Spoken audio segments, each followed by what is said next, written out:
In business, the term boiler room refers to an outbound call center selling questionable investments by telephone. It typically refers to a room where salesmen work using unfair, dishonest sales tactics, sometimes selling penny stocks, private placements or committing outright stock fraud.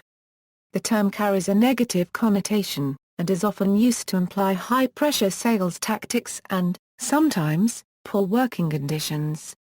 Business structure. The classic image of a boiler room is that it is an undisclosed relationship with the companies it promotes, or an undisclosed profit motive for promoting those companies. If the boiler room sells its clients on buying into their client's IPO, they are not supposed to sell the shares that the customer invested because there is no existing market for those shares and any early sales would create a large loss in the price of the stock. Once the insider investors are in place, a boiler room promotes these thinly traded stocks where there is no actual market.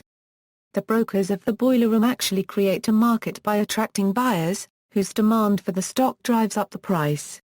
This gives the owners of the company enough volume to sell their shares at a profit, a form of pump and dump operation where the original investors profit at the expense of the investors taken in by the boiler room operation. In the 20th century, the U.S. Securities and Exchange Commission described boiler rooms as follows. The brokers sat cheek by jowl in a room the size of a basketball court.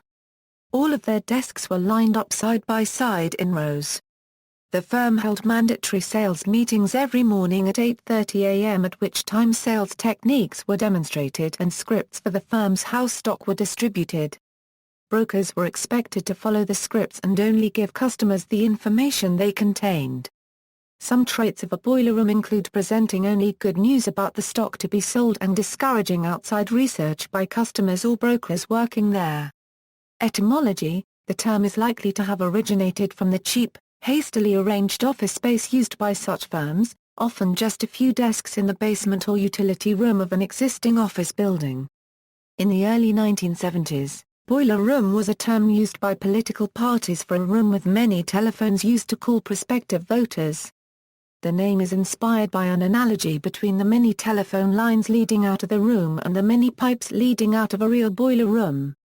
Modern boiler rooms, although many disappeared in the 1990s following the burst of the dot-com bubble, many boiler rooms still operate across the world.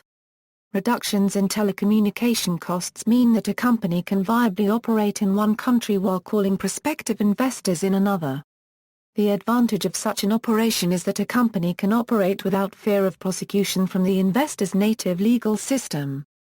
For example, many boiler rooms contacting prospective investors in the UK operate from Spanish cities such as Barcelona and Valencia. With the advent of the Internet and the ability to create websites easily without any regulatory involvement, as well as the ability to operate from other jurisdictions, boiler rooms have continued to operate into the 21st century. It is easy for scammers to set up a website in one country, operate from another country and target victims in a third country, hiding their identity and making it difficult to trace them. Financial regulation varies significantly from country to country, and some countries deliberately promote low regulatory environments in order to attract financial business. This makes it easy for boiler rooms to use this to their advantage. Financial regulatory authorities in each country have significant difficulty enforcing rules on scammers in other countries. With low financial literacy by investors or victims, and without better coordination between financial regulators in different countries, boiler rooms continue to operate. In popular culture, a fictional boiler room brokerage firm was dramatized in the 2000 film Boiler Room, and the play and film Glengarry Glen Ross show a similar boiler room operation selling real estate. The 2013 film The Wolf of Wall Street, starring Leonardo DiCaprio, also involves a boiler room investment business. A 2010 episode of White Collar depicted fictional conman Neil Caffrey infiltrating a group of corrupt brokers peddling inflated penny stocks.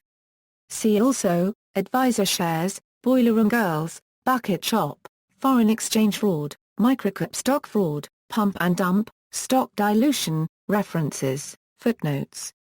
General sources. External links, SEC a Euro portrait of a boiler room, FSA a Euro share scams, the Motley Fool consumer website a Euro boiler room FAQ. This Is Money a Euro UK Court halts boiler room scams, Sky News a Euro Anatomy of a boiler room bust a Euro profiting from shorting the inflated prices of equities ramped by boiler rooms, The Guardian lifting the lid on boiler room scams, BBC boiler room scams.